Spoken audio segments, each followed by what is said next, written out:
Hello, বোজন সোসাইটির YouTube চ্যানেলে সবাইকে স্বাগত। আর আমাদের এই ইউটিউব চ্যানেলটা খোলার প্রধান উদ্দেশ্যই হলো 11-12 ছাত্রছাত্রীদের ফিজিক্স সিলেবাস কমপ্লিট করানো। এই কারণে পরীক্ষা এসে গেছে, অনেকে ফিজিক্স সাবজেক্টকে নিয়ে অনেকে ভয়ে রয়েছে। তো সেই চিন্তা ভাবনা করেই আর কি এই আমাদের ট্যাবলেট সিরিজ তোমাদের কাছে লঞ্চ করা। এই ট্যাবলেট সিরিজের মাধ্যমে আমরা চেষ্টা করব যে যাতে পুরো সিলেবাসটা মোটামুটি তোমাদের কভার হয়ে যায়। যারা কিছু পড়োনি বা যারা কিছু পড়েছো, যারা পড়েছো তাদের জন্য রিভিশনের কাজ করবে, আর যারা কিছু পড়োনি তারা অবশ্যই তো এই ভিডিওটা দেখো এবং এই ট্যাবলেট সিরিজের যে কটা ভিডিও আছে সব কটা ভিডিও দেখো। আশা করি তোমাদের পরীক্ষা অনেক অনেক অনেক ভালো হবে। যাই হোক, আমরা বেশি আর কথা না বলে ভিডিওতে শুরু করা যাক। একটা একটা করে টপিক নিয়ে আমরা ডিসকাস করব। আর বেশ কিছু এবিটি এর প্রশ্ন আমরা দেখে নেব এবং সেই প্রশ্নের আগে পরের প্রশ্ন কি আসতে পারে, ঘোরালে কিরকম ভাবে ঘোরাতে পারে, সেই প্রশ্নগুলো নিয়ে আলোচনা করব। ঠিক আছে, চলো আমাদের নেক্সট প্রশ্ন শুরু করা যাক। নেক্সট প্রশ্ন যেরকম এখানে রয়েছে যে তড়িৎ ফ্লাক্সের মাত্রিয় সংকেত কি। এবার তড়িৎ ফ্লাক্সের মাত্রিয় সংকেত জানতে গেলে তড়িৎ ফ্লাক্স সম্পর্কে জানতে হবে। এবার তড়িৎ ফ্লাক্স সম্পর্কে জানতে গেলে তড়িৎ বলরেখা সম্পর্কে জানতে হবে যে তড়িৎ বলরেখাটা কি জিনিস। এসো ছোট করে বুঝে নিই যে তড়িৎ বলরেখাটা কি জিনিস।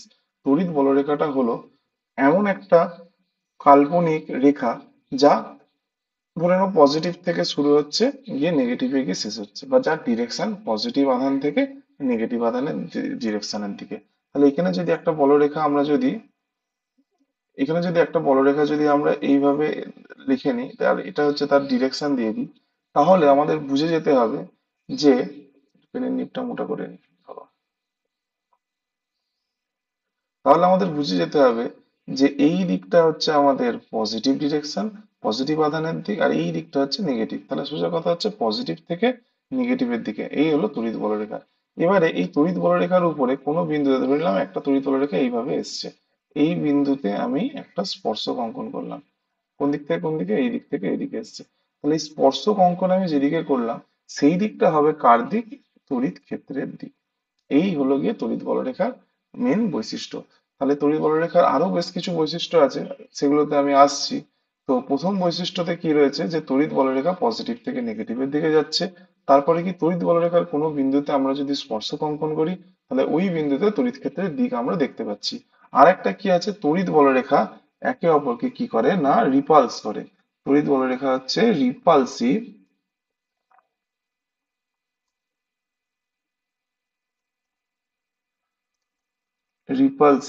In nature.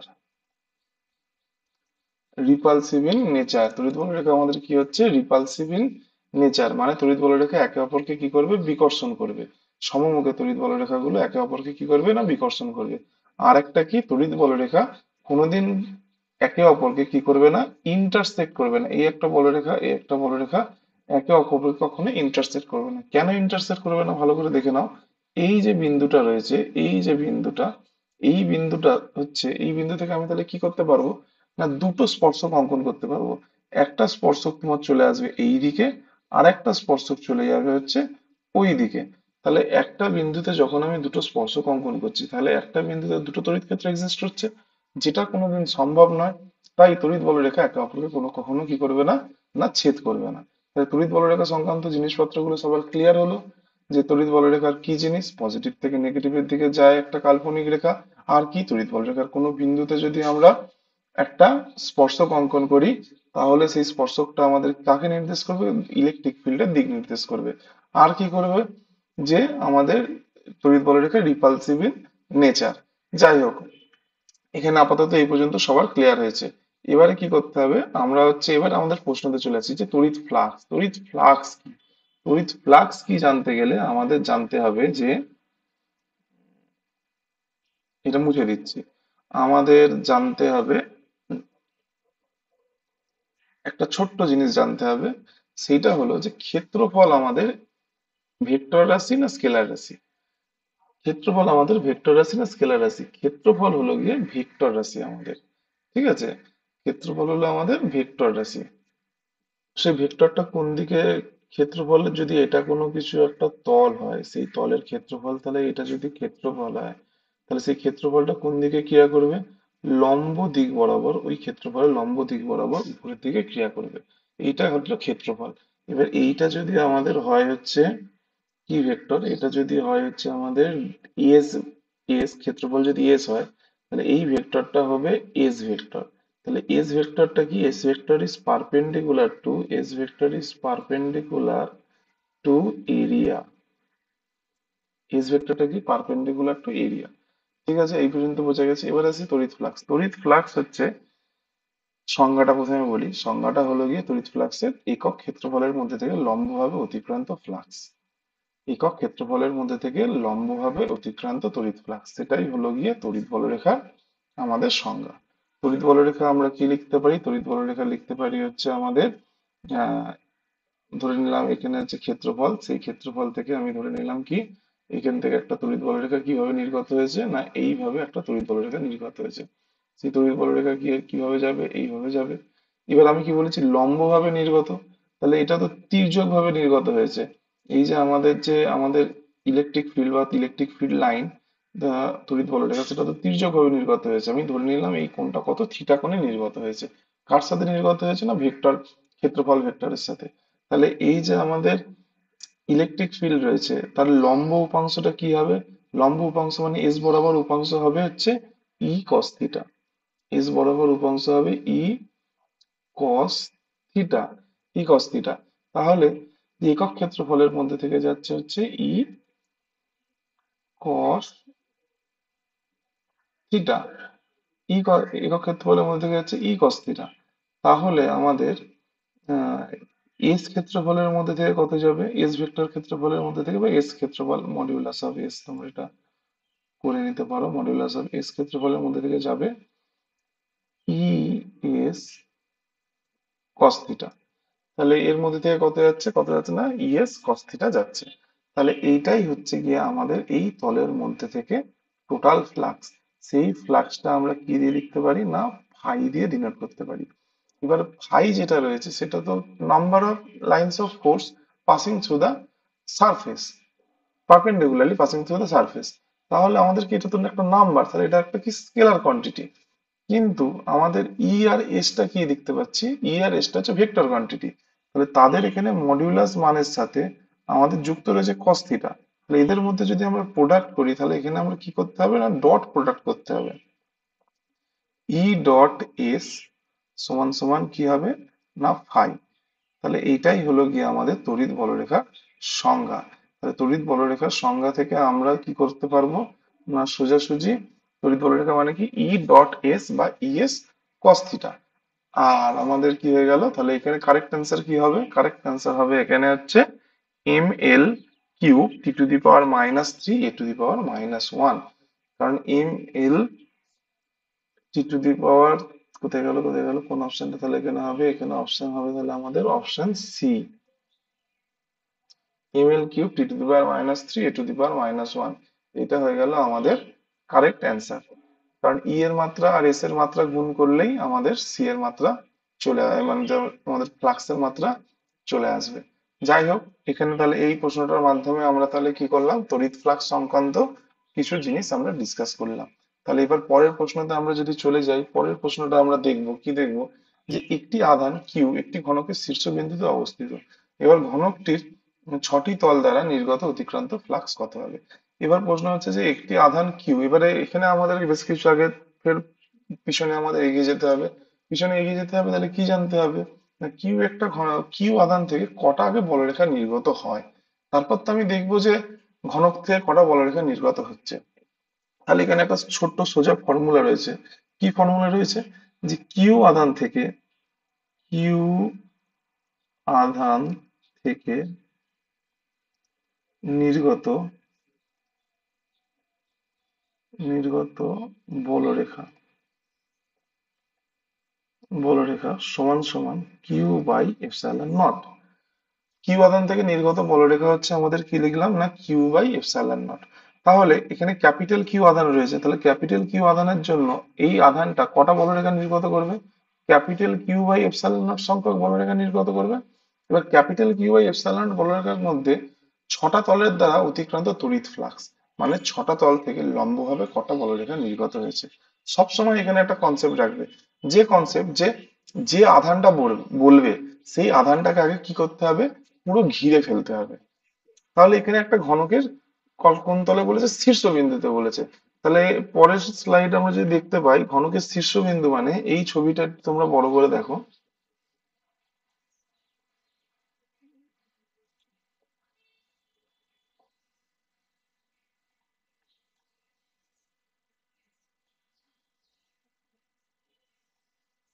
দেখ তোরা এই ছবিটাকে ভালো করে দেখে নে, তারপর আমরা তিনের প্রশ্নটা করব। দেখ এই যে ঘনকে ধরে নে, আমার যে 1 নম্বর যে ঘনকটা রয়েছে, 1 নম্বর ঘনক মানে কোনটা, 1 নম্বর ঘনক মানে হচ্ছে এইটা। দাও অ্যাকচুয়ালি পিনটা সিলেক্ট করা হয়। এই দেখ 1 নম্বর ঘনক মানে ধরে নিলাম হচ্ছে এই যে পিছনের যে ঘনকটা রয়েছে সেটা আমি ধরে নিলাম কোন নম্বর ঘনক, 1 নম্বর ঘনক। চার্জটা কোন জায়গাতে রয়েছে না, চার্জটা হচ্ছে এই জায়গাতে রয়েছে। তো এবার আমি তোকে কি বলেছিলাম যে চার্জ যখনই থাকবে সেটাকে আগে ঘিরে ফেলতে হবে। তাহলে এই ক্ষেত্রে ঘিরতে গেলে আমাকে টোটাল কি লাগছে, নিচের দিকে 4টে কিউব আর উপরের দিকে 4টে কিউব। তাহলে নিচের দিকে আমাদের কি হচ্ছে, দেখ নিচের দিকে হচ্ছে আমাদের 4টে কিউব লাগছে, এই একটা দুটো তিনটে আর চারটে, আর উপরের দিকে একটা দুটো তিনটে চারটে, টোটাল আমাদের 8টা কিউব লাগছে। তাহলে 8টা কিউব যখনই আমি ঘিরে দিলাম, তাহলে আমাদের কি জানি যে কিউ আদান থেকে আমাদের কটা বলরেখা নির্গত হয়, কিউ আদান থেকে আমাদের নির্গত বলরেখার সংখ্যা হচ্ছে, নির্গত বলরেখার সংখ্যা হচ্ছে আমাদের কিউ বাই এপসাইলন নট। তাহলে এই তো কিউ বাই এপসাইলন নট সংখ্যা কিন্তু বলরেখা নির্গত করছে, কিন্তু কটা কিউবের মধ্যে থেকে যাচ্ছে, যাচ্ছে 8টা কিউবের মধ্যে থেকে। তাহলে এইটা যাচ্ছে হচ্ছে আমাদের কটা কিউবের মধ্যে থেকে, না 8টা কিউবের মধ্যে থেকে। কিন্তু আমার কটা কিউব দিয়েছে, একটা কিউব দিয়েছে। তাহলে একটা কিউবের মধ্যে থেকে আমার কটা বলরেখা নির্গত হবে, কিউ বাই 8 এপসাইলন নট। তাহলে আমার কারেক্ট অ্যান্সার কি হলো, তাহলে কোন কর্নারে থাকলে কি হবে, না কিউ বাই 8 এপসাইলন নট। তাহলে এবারে অপশনটা আমরা দেখবো, একটু মিলিয়ে নেবো যে কোথায় আছে। তাহলে এটাকে ছোট করে দিই, কারণ এই অঙ্কতে আবার লাগবে এটা। এটাকে এই জায়গাতে টেনে এনে এই জায়গাটাকে অ্যাটাচ করে দিলাম। যাই হোক, হ্যাঁ, চল পরের অঙ্কটাতে চলে যাই, এটা মুছে দিই। যাই হোক, আগের অঙ্কটাতে এবার যদি আমরা যদি চলে যাই, গেলে তাহলে দেখতে হবে যে কিউ বাই 8 এপসাইলন নট কোন জায়গাতে রয়েছে। তাহলে এখানে কিউ বাই 8 এপসাইলন নট রয়েছে আমাদের option C. Q by 8 epsilon naught, তাহলে আমাদের অপশন সি, তাহলে কারেক্ট অ্যান্সার কি হবে এখানে, আমাদের অপশন সি। এবারে এখানে আর কি কি প্রশ্ন আসতে পারে এই জায়গাতে এই সংক্রান্ত। আজ দিয়েছে হচ্ছে আমাদের, কোথায় দিয়েছে, একটা পেজ নিয়ে নিই। আজ দিয়েছে হচ্ছে কিউবের শীর্ষবিন্দুতে, কিউবের কোথায় দিয়েছে, শীর্ষ বিন্দুতে, বিন্দুতে। ঠিক আছে, বানান ভুল হলে কেউ বানান ফানান নিয়ে তো ধরাধরি করবি না, বানান ভুল হলে বানান ভুল দেখে নিবি, কারেক্ট অ্যান্সারটা তোরা আমি ফিজিক্সের কনসেপ্টটা বুঝবি, যদি না বুঝতে পারিস তখন আমাকে বলবি। যাই হোক, শীর্ষ বিন্দুতে, তাহলে শীর্ষ বিন্দুতে দিয়েছে। তাহলে পরশু আমাকে কিরকম দিতে পারে, পরশু আমাকে দিতে পারে এইরকম একটা যদি কিউব থাকে, সেই কিউবের এই ধারের কোনো একটা বিন্দুতে দিতে পারে। তো ধারের বিন্দুতে যদি দেয় তাহলে ভালো করে দেখ, এই ধারের বিন্দুটা তো মাঝখানে অবশ্যই রয়েছে। তাহলে একে যদি ঘিরতে চাই তাহলে আমাকে কি করতে হবে, এখানে একটা কিউব কল্পনা করতে হবে, পিছনে দুটো কিউব কল্পনা করতে হবে, আর হচ্ছে আমাদের সামনে দুটো কিউব কল্পনা করতে হবে। সামনে মানে এইখান থেকে আরো দুটো লাইন চলে আসবে।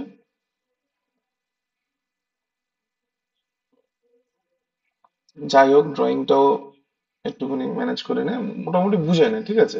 এখানে দুটো কিউব আর এখানে দুটো কিউব, টোটাল 4টে কিউব লাগছে। তাহলে এটাকে কি করতে হয়, ঘিরতে। তাহলে যদি আমার একটা চার্জ, তো সবসময় আমরা জানি যে কিউ বাই 8 সংখ্যকই আমাদের বলরেখা নির্গত করে। তাহলে 4টে কিউবের মধ্যে থেকে কি হচ্ছে, 4টে কিউবের মধ্যে থেকে কিউ বাই 8 সংখ্যক বলরেখা, 4টে কিউবের, তাহলে এখানে কটা কিউব আছে, একটা কিউবের ধারে বলেছে। তাহলে একটা কিউব থেকে কটা বলরেখা নির্গত হবে, কিউ বাই 4 এপসাইলন নট। তাহলে চার্জের পজিশন অনুযায়ী আমাদের কিন্তু আস্তে আস্তে ডিরেকশনও, মানে আমাদের বলরেখার সংখ্যাও চেঞ্জ হচ্ছে। এবার এই কিউবের যদি আমি এরকম একটা মাঝখানে একটা তলে বলে দিই, তাহলে একটা তলে বলে দিলে তাহলে তো ও তো মাঝখানেই রয়েছে। তাহলে এখানে কি করতে হবে, একটা কিউব যদি আর একটা ড্রয়িং করি আমরা, তাহলেই কি হয়ে যাবে না, ঘেরা হয়ে যাবে পুরো জিনিসটাকে। মানে ড্রয়িংটা কতটা হচ্ছে এই রকম ড্রয়িং, এই যে ড্রয়িংটা রয়েছে দেখ তোরা, কোথায় গেল কোথায় গেল, এই যে ড্রয়িংটা রয়েছে এই ড্রয়িংটার মতন। যদি তোর হচ্ছে আমাদের হচ্ছে কি দেয়, এই হচ্ছে ধারে দেয়, ধারে যদি একটা এরকম চার্জ দিয়ে দেয়, তাহলে কি হবে, তাহলে একে ঘিরতে আমার হচ্ছে দুটো কি হবে, আমাদের দুটো কিউবেই ঘেরা হয়ে যাবে। তাহলে এক্ষেত্রে একটা কিউব থেকে নির্গত ফ্লাক্স কত হবে, একটা কিউব থেকে নির্গত ফ্লাক্স হবে কত, না কিউ বাই এপসাইলন নট হচ্ছে টোটাল বেরোবে। তাহলে দুটো কিউবের মধ্যে কিউ এপসাইলন নট, একটা কিউবের মধ্যে থেকে এটা কত, দুটো কিউবের মধ্যে থেকে কিউ বাই এপসাইলন নট। তাহলে একটা কিউবের মধ্যে থেকে কত হবে, না Q by two epsilon naught. ঠিক আছে, এবারে বলি এই জাতীয় আর কি কি সারফেস দিতে পারে। ঠিক আছে, আমার এই সুন্দর ড্রয়িংটাকে আমি মুছে দিলাম। তাহলে কিউব সংক্রান্ত আমরা দেখে নিলাম যে কি প্রশ্ন হতে পারে। এবার কিউব ছাড়া আর কি দিতে পারে, কিউব ছাড়া দিতে পারে গোলক। কিউব ছাড়া কি দিতে পারে, গোলক। এইরকম একটা গোলক দিয়ে দিতে পারে। গোলকের কোথায় আছে, কেন্দ্রে কিউ আধান রয়েছে, সবাই জানে যে কটা আছে গোলকের মধ্যে থেকে বেরোবে। তাহলে কি হবে, কিউ বাই এপসাইলন নট হবে। এবারে কিউ বাই এপসাইলন নট হয়ে গেল, এটা হচ্ছে গোলকের জন্য। এবার আমি চালাকি করে দিয়ে দিলাম, কি দিয়ে দিলাম, না অর্ধ গোলক। এটা কোনো চালাকি নয়, তোরা বলে দিবি যে পুরো গোলকে কিউ বাই এপসাইলন নট, তাহলে অর্ধ গোলকে হবে Q by two epsilon naught. এবার যদি অর্ধ গোলকের বদলে যদি আমাকে এরকম একটা হচ্ছে কি দিয়ে দেয়, এইরকম হচ্ছে একটা গোলকে 4/1 দিয়ে দেয় আর এই জায়গাতে চার্জ দিয়ে দেয়, তাহলে কি হবে, না Q by four epsilon naught, কারণ 4/1 তাহলে এবার যেভাবে যতটা পোর্শন দেবে তাহলে তত ওইভাবে ক্যালকুলেট করবি। কিন্তু তাহলে সবার আপাতত ক্লিয়ার রইলো ফ্লাক্স সংক্রান্ত জিনিস। তারপরে আরেকটা জিনিস যেটা চলে আসি, তারপরে এই প্রশ্নটাতে চলে আসি। এই প্রশ্নটাতে আসার আগে আর ফ্লাক্স সংক্রান্ত কিছু প্রশ্ন আছে কিনা দেখে নিই, তারপর এটাতে আসবে। এটা কুলম্বের সূত্রের প্রশ্ন। দাঁড়া, আছে প্রশ্ন আছে, অ্যাড করেছি আমি। দেখ এখানে একটা ফ্লাক্সের প্রশ্ন আছে, 10-এর প্রশ্নটা। 10-এর প্রশ্নটা তোরা সবাই ভালো করে দেখ, এই যে 10-এর প্রশ্নটা বলেছে ক্ষেত্র ভেক্টর ডিএস এবং তড়িৎ ক্ষেত্র প্রাবল্য ই এর মধ্যবর্তী কোণ কত হলে তার সাথে জড়িত তড়িৎ ফ্লাক্সের মান সর্বোচ্চ হবে। তাহলে যদি বলে যে তড়িৎ ফ্লাক্সের সর্বোচ্চ মান, তাহলে আমাকে আগে দেখতে হবে যে ফাই সমান সমান কি লিখেছিলাম আমরা, ই এস কস থিটা।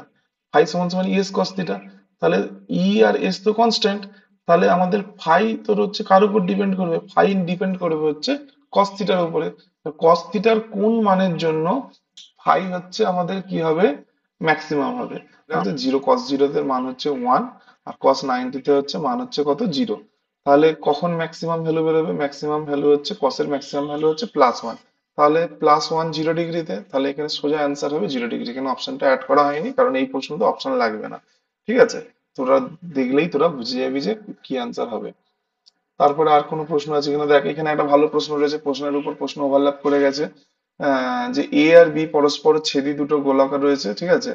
এবারে এর মধ্যে কিউ পরিমাণ আধান দিয়ে দিয়েছে আর বি এর মধ্যে কোনো আধান নেই। তাহলে আমি কি বলেছি, যার মধ্যে আধান থাকবে তারই ফ্লাক্স আমরা নির্গত করব। তাহলে এটা কি দিয়েছে, একটা গোলক দিয়েছে, এ হচ্ছে একটা আমাদের কি দিয়েছে, না গোলক দিয়েছে। তাহলে এর মধ্যে থেকে ফ্লাক্স কত হবে, না কিউ বাই এপসাইলন নট হবে। আর বি এর মধ্যে থেকে ফ্লাক্স কত হবে, বি এর মাঝখানে কি কোনো চার্জ রয়েছে, নেই। তাহলে বি এর মধ্যে ফ্লাক্স হবে 0। বোঝা গেছে, না যায়নি, ব্যাস। তাহলে কিউ বাই এপসাইলন নট 0, তাহলে কারেক্ট অ্যান্সার কোনটা হবে, কারেক্ট অ্যান্সার হবে আমাদের হচ্ছে অপশন সি হবে কারেক্ট অ্যান্সার। এই হিসেব আরো বুদ্ধি করে অনেক রকম ভাবে দেওয়া যায়। যেমন দেখ, এই একটা গোলক দিয়েছে, এই একটা গোলক দিয়েছে, দুটো গোলকের মাঝখানেই আমাদের কি দিয়েছে, না এখানেও কিউ আধান রয়েছে, এখানেও কিউ আধান রয়েছে। তাহলে এখানে এর মধ্যে থেকেও কিউ বাই এপসাইলন নট যাবে, এর মধ্যে থেকেও কিউ বাই এপসাইলন নট যাবে। কিন্তু এবারে দেখ দুটো আধান দিয়ে করেছে, এবার আমি একটা আধান দেখ কিভাবে করে দিই। আরেকটা আধান ধরে নে, এই একটা গোলক রয়েছে আর এই একটা গোলক এইভাবে গেছে। এদের মাঝখানে যদি কিউ আধান থাকে, মাঝখানে যদি কিউ আধান থাকে তাহলে কি হবে, তাহলে এটার মধ্যে থেকেও এখানে যদি আমাদের কিউ আধান থাকে, তাহলে এখানেও তোর হচ্ছে কিউ বাই এপসাইলন নট যাবে, আবার এখানেও তোর হচ্ছে কিউ বাই এপসাইলন নট যাবে। তাহলে দুটোই গোলকের মধ্যে থেকে কিউ বাই এপসাইলন নট। তাহলে আমাদের দেখতে হবে কোন গোলকের মধ্যে রয়েছে। যদি গোলকের মধ্যে যদি কিউ আধান থাকে তাহলে ফ্লাক্স হবে, আর যদি কিউ আধান না থাকে ফ্লাক্স নীল, ফ্লাক্স হবে না। এই হচ্ছে সাধারণ প্রশ্ন। বোঝা গেছে না যায়নি। আরে চলে আসি এখানে আমাদের হচ্ছে 4-এর প্রশ্নটা। 4-এর প্রশ্নটা বলছে যে কিউ আধানের দুটি সমান আধানের সংযোগকারী রেখার বিন্দুতে একটি কিউ আধান রাখা হলো, সংস্থাটি সাম্যাবস্থায় থাকবে যদি কিউ আধানের মান কত হবে। তোরা এতদিন নিশ্চয়ই এটা মুখস্থ করে ফেলেছিস, কোশ্চেনের অ্যান্সারটা কি হবে। যাই হোক, তাও আরেকবার আমি করিয়ে দিচ্ছি, ভালো করে তোরা বুঝে নে যাদের যাদের কনসেপ্টে গন্ডগোল আছে। কনসেপ্ট হচ্ছে যে এখানে কিউ পরিমাণ আধান, কি বলেছে, কিউ পরিমাণ আধান, সম আধান দুটি আছে, এই একটা সম আধান রয়েছে, এই একটা কিউ আধান রয়েছে। তো দুটো কিউ আধান কত দূরত্বে রয়েছে, না নির্দিষ্ট একটা দূরত্ব ধরে নিলাম আর দূরত্বে রয়েছে। ঠিক আছে। এবার এদের মাঝখানে কোনো একটা বিন্দুতে একটা স্মল কিউ আধান কি হলো, রাখা হলো। রাখা হলে কি হবে, বলছে যে একদম মাঝখানে মধ্যবিন্দু কোনো একটা জায়গা না, একদম মধ্যবিন্দুতেই রাখা হয়েছে। তাহলে এটা হয়ে গেল আমাদের হচ্ছে, দাঁড়া এটা 2r ধরে নিই, তাহলে এটা যদি আমরা 2r ধরে নিই তাহলে এর মধ্যবিন্দু মানে এই ডিস্টেন্সটা হবে, কিউ থেকে কিউ পর্যন্ত ডিস্টেন্স হবে আর, আর এখান থেকে কিউ থেকে কিউ ডিস্টেন্স পর্যন্ত হবে কি হবে আমাদের আর। ঠিক আছে। তাহলে আর আর ডিস্টেন্স ক্যালকুলেশনের সুবিধার্থে ধরলাম। এবার দেখ ভালো করে, এবারে হচ্ছে সাম্যাবস্থা। সাম্যাবস্থার শর্ত সবসময় মনে রাখবি যে একটা চার্জের জন্য ওই সংস্থাতে আর যে কটা চার্জ আছে সব কটার উপরে যে বল প্রয়োগ হবে সেই বল প্রয়োগের যোগফলটা কি হবে, না শূন্য হবে, বা নেট ফোর্স কি হবে, শূন্য। তাহলে এখানে কিউ যেটা আছে, তাহলে কুলম্বের সূত্র অনুযায়ী কিউ একটা বল প্রয়োগ করবে স্মল কিউর উপরে, আর কিউ একটা বল প্রয়োগ করবে কার উপরে, ক্যাপিটাল কিউর উপরে। এবার কুলম্বের সূত্র অনুযায়ী কি হয়, যে এফ সমান সমান 1/4 পাই এপসাইলন নট ইন্টু, এখানে কার মধ্যে বল প্রয়োগ করে, আমি ধরি ক্যাপিটাল কিউটা আর স্মল কিউর মধ্যে বল প্রয়োগ হচ্ছে, বাই এখানে কি হবে আর স্কোয়ার। এটা বেরিয়ে গেল হচ্ছে এফ। তাহলে এটা বেরিয়ে গেল হচ্ছে এফ। এফ কার জন্য, না স্মল কিউর উপরে বল প্রয়োগ করছে। কি বল প্রয়োগ করছে, ক্যাপিটাল কিউটা।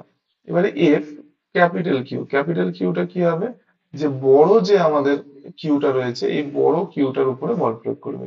তাহলে বড় কিউটার উপরে বল প্রয়োগ করলে কি হবে, 1/4 pi epsilon naught into capital Q by R square.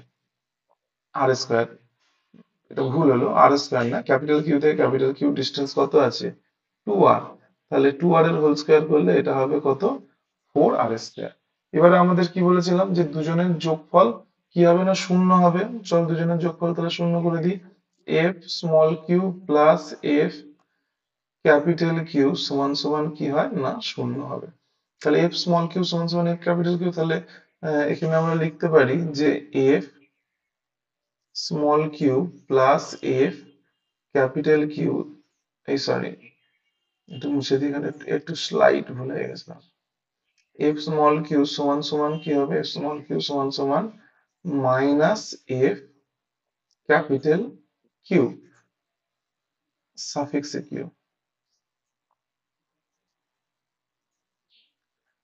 যাই হোক, ক্লিয়ার হলো। তাহলে এবার আমরা যদি ভ্যালু বসাই, ভ্যালু বসালে দেখবো 1/4 pi epsilon not, 4 pi epsilon not কেটে যাবে, কেটে গেলে কিউ কিউ কেটে যাবে, কেটে গেলে এখানে একটা পড়ে থাকবে কিউ বাই আর স্কোয়ার সমান সমান, এখানে থাকবে হচ্ছে capital Q by 4 minus minus capital Q by 4 R square. লিখে নাও আর স্কোয়ার কেটে দেবো, কেটে দিলে কি হবে, কিউ সমান সমান মাইনাস ক্যাপিটাল কিউ বাই 4। এই হলো গিয়ে মাইনাস কিউ আধানের মান। তাহলে এবার কারেক্ট অ্যান্সার দেখবো কোথায় রয়েছে, কারেক্ট অ্যান্সার দেখবো হচ্ছে আমাদের এই জায়গাতে রয়েছে। তাহলে -q/4 এখানে হবে, অপশন ডি হবে আমাদের কারেক্ট অ্যান্সার।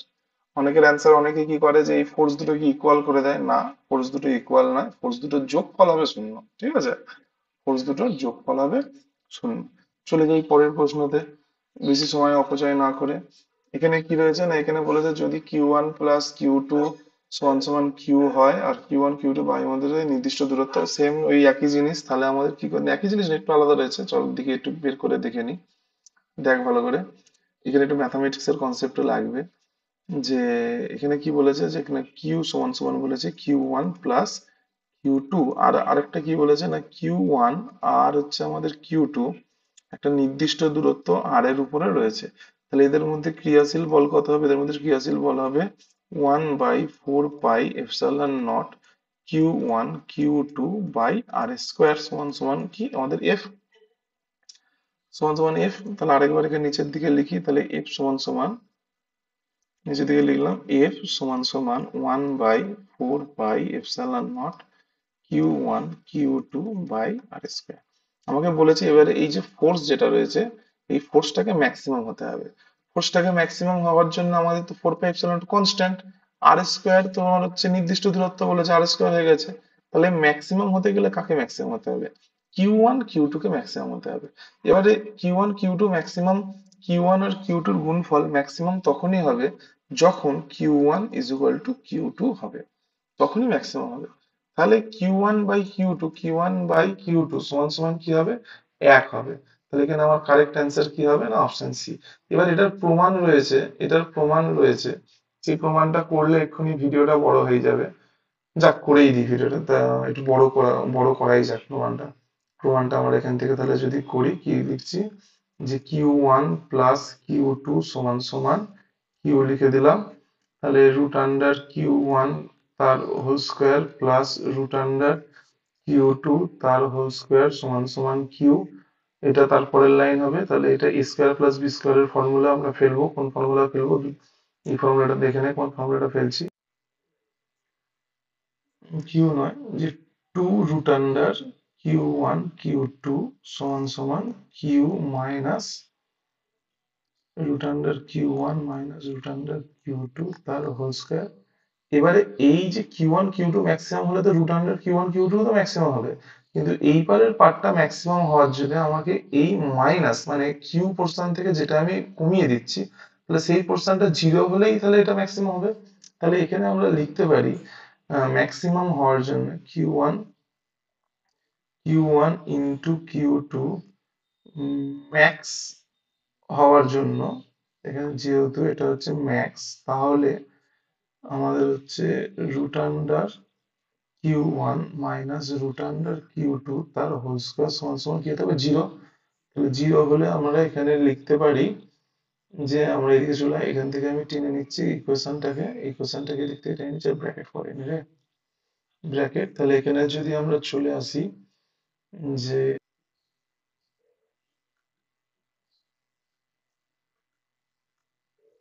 এটা লিখতে পারি, বা এর পরের লাইনে আমরা লিখতে পারি যে root under Q1 is equal to root under Q2, বা Q1 is equal two Q2। তাহলে আমরা দেখে নিলাম কি Q1 is equal two Q2 হলে আমাদের ফোর্সটা কি হবে না, ম্যাক্সিমাম হবে। তাহলে Q1 আর Q2 এর অনুপাত কি হবে না, Q1 আর Q2 এর অনুপাত হবে হচ্ছে 1। যাই হোক, এবার পরের প্রশ্নতে আমরা চলে যাই। পরের প্রশ্নতে সাদা পেজ রয়েছে, কিছু নেই এখানে। তারপর হচ্ছে দুটি সমান্তরাল সমজাতীয় আধান আছে, দুটি সমান্তরাল পাতে সমজাতীয় আধান রয়েছে, এদের উভয়ের তলমাত্রিক ঘনত্ব সিগমা হলে আচ্ছা দুটির মধ্যবর্তী আহ, কোনো বিন্দুতে তড়িৎ ক্ষেত্র বলো কত হবে। দেখ, এখানে খুবই সোজা প্রশ্ন একটা দিয়েছে। তাহলে তোর হচ্ছে এখানে একটা এরকম দুটো সমান্তরাল কি রয়েছে, পাত রয়েছে, আর দুটো পাতে কি রয়েছে, সমজাতীয় আধান রয়েছে। সমজাতীয় আধান রয়েছে, এখানে খুবই ভালো প্রশ্ন। সমজাতীয় কি রয়েছে না, আধান রয়েছে। এবারে সমজাতীয় আধানের মধ্যবর্তী কোনো বিন্দুতে আমাদের তড়িৎ ক্ষেত্র একটা পাতের জন্য হয় হচ্ছে আমাদের কি, সিগমা বাই এপসাইলন নট। এটা কুলম্বের উপপাদ্য আমাদের বলছে যে সিগমা বাই এপসাইলন নট কোনো একটা বিন্দুতে হবে।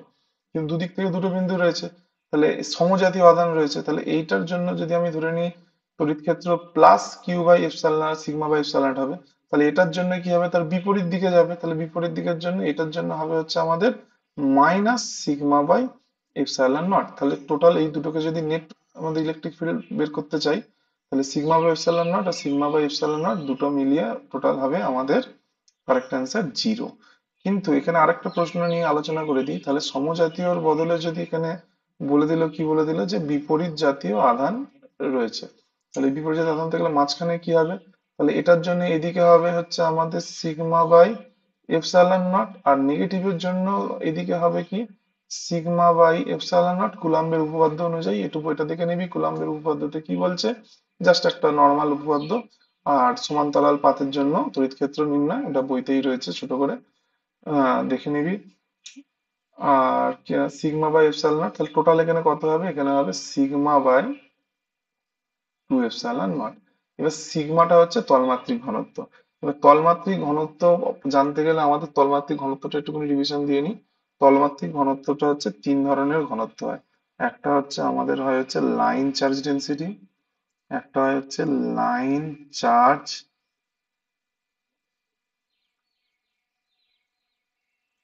লাইন চার্জ ডেনসিটি, যেটাকে আমরা ল্যামডা দিয়ে ডিনোট করি। আর একটা হয় হচ্ছে সারফেস চার্জ ডেনসিটি, যেটাকে আমরা হচ্ছে সিগমা দিয়ে ডিনোট করি, আর একটা হচ্ছে আমাদের volume charge density. Volume charge density যেটাকে আমরা হচ্ছে রো দিয়ে ডিনোট করি। চার্জ ডেনসিটি মানে ধরে নিলাম এখানে একটা হচ্ছে লম্বা দণ্ড রয়েছে, এই লম্বা দণ্ডর দৈর্ঘ্য কত হচ্ছে এল, আর এর মধ্যে কত চার্জ রয়েছে, কিউ চার্জ রয়েছে, তাহলে একক দৈর্ঘ্যে আধানের পরিমাণ, তাহলে ল্যামডা সমান সমান হয়ে যাবে কত, কিউ বাই এল। তাহলে সিগমাটা তোরা নিশ্চয়ই বুঝতে পারছিস, তাহলে সিগমা সমান সমান কি হয়ে যাবে, সিগমা সমান সমান মানে এখানে হচ্ছে কোনো একটা ধরনের ক্ষেত্রফল রয়েছে, ক্ষেত্রফলের মধ্যে কিউ আধান রয়েছে, ক্ষেত্রফলটা হচ্ছে এস, তাহলে কি হবে ক্ষেত্রফলটা হচ্ছে তাহলে সিগমা সমান সমান হয়ে যাবে কত, কিউ বাই এস। আর রো তাহলে কি হবে, ধরেন এখানে একটা ভলিউম রয়েছে যার ভলিউম হচ্ছে ভি, আর এখানে আধান রয়েছে কত, ক্যাপিটাল কিউ, তাহলে রো সমান সমান কি হবে, কিউ বাই ভি। রো সমান সমান কি হবে, কিউ বাই ভি। এই হচ্ছে আমাদের line charge density, surface charge density, আর হচ্ছে আমাদের ভলিউম চার্জ ডেনসিটি সংক্রান্ত জিনিস। আর এখানে কোনো প্রশ্ন রয়েছে, এটা আমাদের প্রশ্ন, তড়িৎ বিভবের প্রশ্ন, পরে যেটা পরের ভিডিওতে আমরা আলোচনা করব। এই 4 মিটার ব্যাসার্ধ বিশিষ্ট একটি আধানে আহিত 64 জলবিন্দু সংযুক্ত করা হলো, নয়ের প্রশ্নটার কথা বলছি, সংযুক্ত করা হয়ে একটি বড় জলবিন্দু উৎপন্ন করলো। আচ্ছা, প্রতিটি ক্ষুদ্র জলবিন্দু ও বড় জলবিন্দু আধানের তলমাত্রিক ঘনত্ব কত। অসাধারণ প্রশ্ন, অসাধারণ নয়, এটা বইয়ের প্রশ্ন পুরো তুলে দিয়েছে। দেখ ভালো করে, আরেকবার করিয়ে দিই যারা ভুলে গেছিস তাদের জন্য। কোথায় গেল আমার এখানে কার্সারে অ্যাড পেজের অপশনটা, কোথায় পাচ্ছি না তো কেন।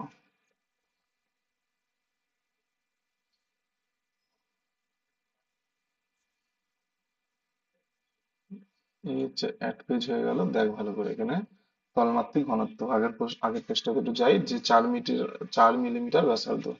তাহলে আমাদের ব্যাসার্ধ আর সমান সমান কত বলেছে, আর সমান সমান বলেছে 4 মিলিমিটার, আর ব্যাসার্ধ আর সমান সমান বলেছে 4 মিলিমিটার। কটা জলবিন্দু না 64টা জলবিন্দু, 64টা ড্রপ মিলে একটা আর কি কি হয়েছে না বড় ড্রপ তৈরি হয়েছে, একটা কি হয়েছে না বড় ড্রপ তৈরি হয়েছে। ঠিক আছে, 64টা কটা কি ড্রপ, 64টা হচ্ছে ছোট ড্রপ, ছোট ড্রপ। তাহলে এর ব্যাসার্ধটা আমি ধরে নেবো স্মল আর, আর এর ব্যাসার্ধটা ধরে নেবো আমি হচ্ছে ক্যাপিটাল আর। এবার দুজনের আধানের তলমাত্রিক ঘনত্বের অনুপাত করতে বলেছে। তাহলে একটা স্পিয়ার মানে একটা গোলক, একটা গোলকের তাহলে এখানে দুজনের কি হবে, আয়তনটা কি হবে, সমান হবে। দুজনের যদি আয়তন সমান হয় তাহলে এখানে কত হবে, আমরা লিখতে পারি 64 ইন্টু 4/3 পাই স্মল আর কিউব সমান সমান 4/3 পাই ক্যাপিটাল আর কিউব। এবার 4/3, 4/3 পাই, এই যে এই পোর্শনটা যদি কেটে, এই পোর্শনটা যদি কেটে বাদ চলে যায়, তাহলে আমরা কি লিখতে পারি, যে সবকিছু ক্যালকুলেশন করে যে 4r সমান সমান ক্যাপিটাল আর। তাহলে আর সমান সমান আমরা লিখতে পারি ক্যাপিটাল আর বাই 4, আর সমান সমান লিখতে পারি ক্যাপিটাল আর বাই 4। তাহলে ক্যাপিটাল আর স্মল আর এর মধ্যে রিলেশন পেয়ে গেলাম। তাহলে এর ক্ষেত্রফল কি হবে, এর ক্ষেত্রফল হলো গিয়ে 4, আমাদের কি বললাম, পাই আর স্কোয়ার, ছোট আর এর ক্ষেত্রফল, এটা হচ্ছে আমাদের ক্ষেত্রফল। ক্ষেত্রফল কি এস, ছোট আর এর জন্য। আর এস বড় আর এর জন্য তাহলে ক্ষেত্রফল কত হবে, 4 পাই আর স্কোয়ার। 4 পাই আর স্কোয়ার মানে হচ্ছে আমাদের 4 পাই, আর আর স্কোয়ার মানে হচ্ছে আমাদের এইটা ক্যাপিটাল আর। তাহলে 416 কি হবে আমাদের, 416 64 আর স্কোয়ার। এই চারটা একেবারে, সরি সরি সরি সরি, একেবারে হিসাব করে বলে লিখে দিয়েছি। এখানে কত হবে না 16 আর স্কোয়ার।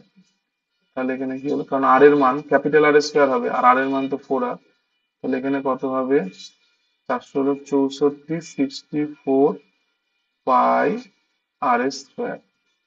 তাহলে এস আর সমান সমান কত হলো না 64 পাই আর স্কোয়ার। জিনিসটা কি বোঝা গেল না, গেল না। এবারে আমি দুজনের কি পেয়ে গেছি না ক্ষেত্রফল পেয়ে গেছি। তাহলে ক্ষেত্রফল পেয়ে গেলে এর মধ্যে কত রয়েছে, আমাদের স্মল যে ড্রপটা রয়েছে কোথায় গেল, এই যে স্মল ড্রপ, এখানে রয়েছে কিউ আধান একটা ড্রপে, আর এখানে টোটাল ড্রপটাতে কত রয়েছে, 64 কিউ, 64 কিউ। তাহলে এবারে আধানের তলমাত্রিক ঘনত্ব বলেছে, এখানে Q by 4 pi small R square করবো, আর এখানে 64 কিউ বাই 64 কিউ আর 64 পাই আর স্কোয়ার করবো। করে আমরা ক্যালকুলেশন করব, করে তলমাত্রিক ঘনত্ব বের করে নেবো। এবার বাকিটা তোরা নিজেরা করে নিবি। যাই হোক, আর দেখি কি প্রশ্ন রয়েছে। তড়িৎ ক্ষেত্র, তড়িৎ বিভবের, এখানে তড়িৎ ক্ষেত্র তো হয়ে গেছে। এখানে একটা 13 দাগের প্রশ্নটা দেখ, বলছে যে একটি নির্দিষ্ট বস্তুকে ঋণাত্মক আধানে আহিত করা হলে এর ভরের কি পরিবর্তন হবে। ঋণাত্মক আধানে আহিত করা মানে কি, তোর আগে বলতো ঋণাত্মক আধানে আহিত করা মানে। যদি এখানে একটা ধরে নিলাম, এখানে একটা বস্তু রয়েছে, এর মধ্যে আমি কয়েকটা কি করে দিলাম, ইলেকট্রন ছেড়ে দিলাম। তাহলে এই যে বস্তুটা রয়েছে, বস্তুটা এ, এ বস্তুটা কি হবে, ঋণাত্মক আধানে আহিত হবে না ধনাত্মক আধানে আহিত হবে। এর মধ্যে তো ইলেকট্রনের আধিক্য বেড়ে যাচ্ছে, তাহলে তার মানেই এ হচ্ছে ঋণাত্মক আধানে হবে। তাহলে ঋণাত্মক আধানে করা মানেই হচ্ছে ওর মধ্যে কি ইলেকট্রনকে বাড়িয়ে দেওয়া হচ্ছে বা ইলেকট্রনকে দেওয়া হচ্ছে। তাহলে ইলেকট্রনের তো নিজস্ব একটা ভর রয়েছে, তাহলে নিজস্ব ভর যদি থাকে তাহলে ওর আগে আর এর একটা নিজস্ব ভর রয়েছে, তাহলে এর ভরের সাথে এখন কার ভর মিক্স হচ্ছে, এর ভরের সাথে এখন ইলেকট্রনের ভরটাও কি হচ্ছে না, মিক্স হচ্ছে। তাহলে কি হবে, এর ভর কি হবে, বেড়ে যাবে। তাহলে ভরের কি পরিবর্তন হবে, ভর হচ্ছে আমাদের বেড়ে যাবে। বোঝা গেল না গেল না, ক্লিয়ার হয়েছে না হয়নি? এবার হচ্ছে নেক্সট প্রশ্ন যেটা রয়েছে, নেক্সট প্রশ্নটা তোরা একটু দেখে নে। নেক্সট প্রশ্নটা একটুখানি ভালো প্রশ্ন, অ্যাসারশন রিজনিং টাইপের প্রশ্ন। বলেছে আবদ্ধ আবদ্ধ তলে যদি কোনো আধান না থাকে তবে আবদ্ধ তল থেকে নির্গত মোট ফ্লাক্স শূন্য হবে। এটা কি ঠিক? একদম 100%। আমরা একদম ভিডিও শুরুতেই পড়েছি যে হ্যাঁ, ফ্লাক্সের জন্য একটা আবদ্ধ তল থাকতে হবে বা তাকে আবদ্ধ করতে হবে কিউকে। আবদ্ধ তলের মাঝখানে যদি না ফ্লাক্স মানে চার্জ থাকে, তাহলে তার নির্গত ফ্লাক্স কত হবে। হয়ে গেল, তাহলে দাবি একদম ঠিক। আর গাউসের উপপাদ্যটি যে কোনো আবদ্ধ তলের ক্ষেত্রে প্রযোজ্য, আবদ্ধ তলের আকারের উপরে নির্ভরশীল নয়। যে কোনো গাউসের এবারে ওটার জন্য কি এটা সঠিক যুক্তি, ভালো করে ভেবে দেখ, ওটার জন্য কি এটা সঠিক যুক্তি? এটা কিন্তু হ্যাঁ, যুক্তিটা ঠিক। তাহলে স্যার গাউসের উপপাদ্য থেকে তাহলে এটা কি করে এলো? না, গাউসের উপপাদ্য আমাদের কি বলছে, গাউসের উপপাদ্য বলছে যে integration of E dot DS সমান সমান আমাদের কি বলছে, ই ডিএস সমান সমান বলছে যে কিউ বাই এপসাইলন নট। যেখানে এই কিউটা কি, এই কিউটাকে ঘিরে ধরে নিলাম এখানে একটা কিউ, আর এটা হচ্ছে আমাদের উম, ক্ষেত্রফল রয়েছে। কিউটাকে ঘিরে যে ক্ষেত্রফল সারফেস রয়েছে, সেই সারফেসের ক্ষেত্রফল হচ্ছে এস। সেইটাই হচ্ছে আমাদের কোথায় গেল, এই যে হচ্ছে ডিএস।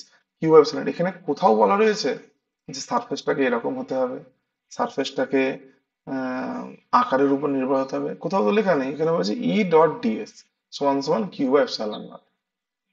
ঠিক আছে, এটাই হচ্ছে ফর্মুলা গাউসের উপপাদ্য। তাহলে গাউসের উপপাদ্যতে যদি আমাদের হচ্ছে সারফেসের ভিতরে যদি কোনো চার্জ না থাকে, সারফেসের ভিতরে কোনো চার্জ নেই, তার মানে কি, কোনো চার্জ নেই মানে হচ্ছে আমাদের কিউর মান জিরো, তাহলে 0/এপসাইলন নট। তাহলে ই ইন্টিগ্রেশন ইডিএস, ইন্টিগ্রেশন হচ্ছে আমাদের ইডিএস সমান সমান জিরো। তাহলে ইডিএস সমান সমান কি হয়ে গেল, জিরো হয়ে গেল। তাহলে ইডিএস মানেই তো টোটাল ফ্লাক্স, সেটা কি হয়ে গেল, জিরো, সারফেসের ভিতরে চার্জ না থাকার কারণে। তাহলে হ্যাঁ, এটা তো ঠিকঠাকই বলা যেতে পারে। একদম প্রথমটার জন্য সঠিক যুক্তি, গাউস উপপাদ্যটি যে কোনো আবদ্ধ তলের ক্ষেত্রে প্রযোজ্য, আবদ্ধ তলের আকার উপর নির্ভরশীল নয়। হ্যাঁ, একদম গাউসের উপপাদ্য। তারপরে চলে আসি নেক্সট প্রশ্ন। চল এই প্রশ্নটা একবার 15 দাগের প্রশ্নটা একবার দেখি। 15 দাগের প্রশ্নে 15 দাগের প্রশ্নতে বলেছে কোন স্থানে তড়িৎ ক্ষেত্রের মান শূন্য হলেও তড়িৎ বিভবের মান শূন্য অশূন্য হতে পারে। ঠিক আছে, এবারে হচ্ছে আমাদের যুক্তিটা দেখি। তড়িৎ বিভব হলো কৃতকার্য ও আধানের অনুপাতের সমান। এটা কি ঠিক যুক্তিটা? তাহলে যুক্তিটা দেখতে হবে। তাহলে একটা পেজ আমি নিয়ে নিলাম, নিয়ে চল যুক্তিটা নিয়ে ডিসকাস করা যাক। কি বলেছে না, কৃতকার্য কৃতকার্য বাই আধান, আধান কৃতকার্য মানে আমরা কি জানি, এফ ইন্টু ডিআর, আর আধান মানে কি জানি, কিউ। আর এখানে এফ মানে কি, এফ মানে হবে হচ্ছে 1/4 pi epsilon naught into Q Q by R square, into একটা আগে থেকে কিউ রয়েছে।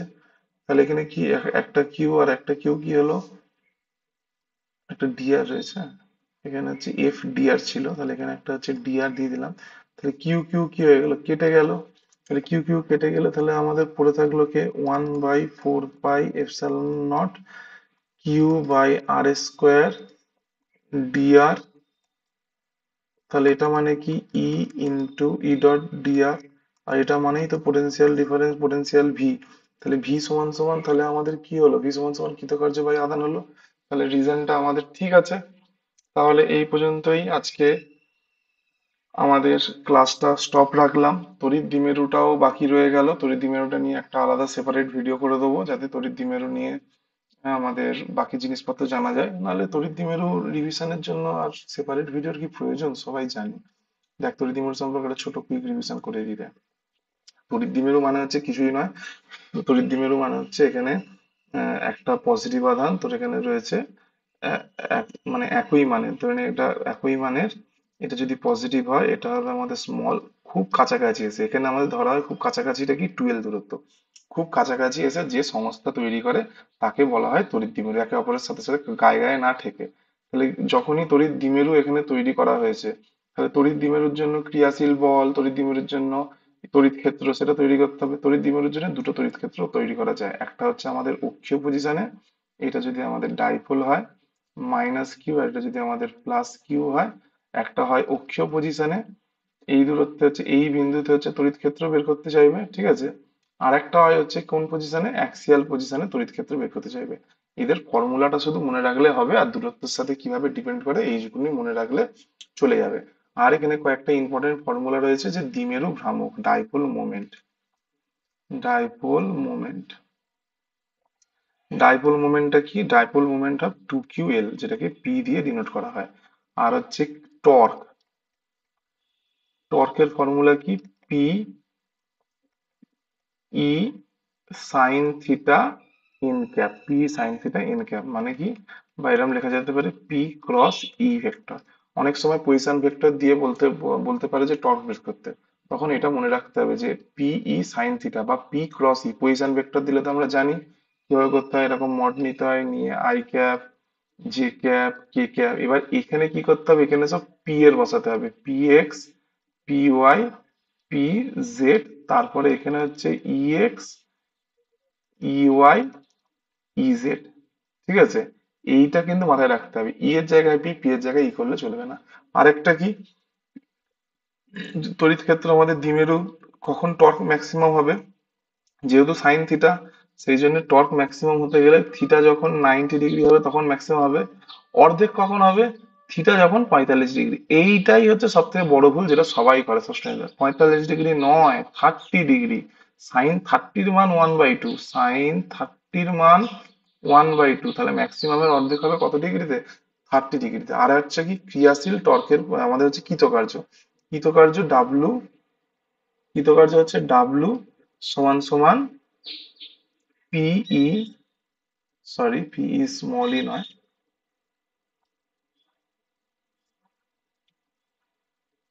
পিই আমাদের হচ্ছে এখানে থার্ড ব্র্যাকেট দিয়ে কস থিটা, আর এখানে হয় থিটা 1 থেকে থিটা 2, বা এটাকে ভালোভাবে লেখা যায়, কি লেখা যায়, পিই কস থিটা 2 মাইনাস থিটা 1, ওভারল্যাপ করে গেল। তো যাই হোক, ওয়ার্ক ডান। আর আমি ডাইপোল নিয়ে আর বেশি সময় নষ্ট করে লাভ নেই, ডাইপোলে এইটুকুনি জিনিস দেখলেই হয়ে যাবে, কে কার উপর নির্ভরশীল বইটা খুলে একবার চোখ বুলিয়ে নিবি, আর এখান থেকে দেখার কিছু নেই। আর প্রশ্ন যা পাতি প্রশ্ন আসে পেরে যাবি, এসব মানে কেস বেস স্টাডি তো ডাইপোলে দিলে তো মানে তোরা নাচবি, 5টা করে প্রশ্ন তোরা একদম আরামসে ফ্রিতে ফ্রিতে দুধ ভাতে পেয়ে যাবি একদম, জল ভাতে। যাই হোক, এই পর্যন্তই আপাতত আজকের ভিডিওটা থাকলো। সবাইকে থ্যাংক ইউ, সবাইকে থ্যাংক ইউ ভিডিওটা দেখার জন্য এই শেষ পর্যন্ত। আর রিভিশনে সাহায্য যদি হয়, সুবিধা যদি হয়, তাহলে তোরা জানা। আর এরপরে কোন টপিক তোরা যদি এই ইউনিট 1 এর মধ্যে, ইউনিট 1 এর তড়িৎ ক্ষেত্র বা আমাদের ইলেকট্রোস্ট্যাটিক্স এর ওই কুলম্বের সূত্র, এই জাতীয় যদি কোনো অঙ্ক যদি তোরা আরো এক্সট্রা কিছু করতে চাস, বা পরীক্ষার টাইমে না করাই উচিত, তাও যদি কারোর কোনো ডাউট থাকে, সে আমাদের নিচে ডেসক্রিপশনের লিংকে দেওয়া টেলিগ্রামে তোরা পিন করতে পারিস, কোনো টপিকে যদি ডাউট থাকে আমি সেটা বুঝিয়ে দেবো, ঠিক আছে। যাই হোক, ওকে।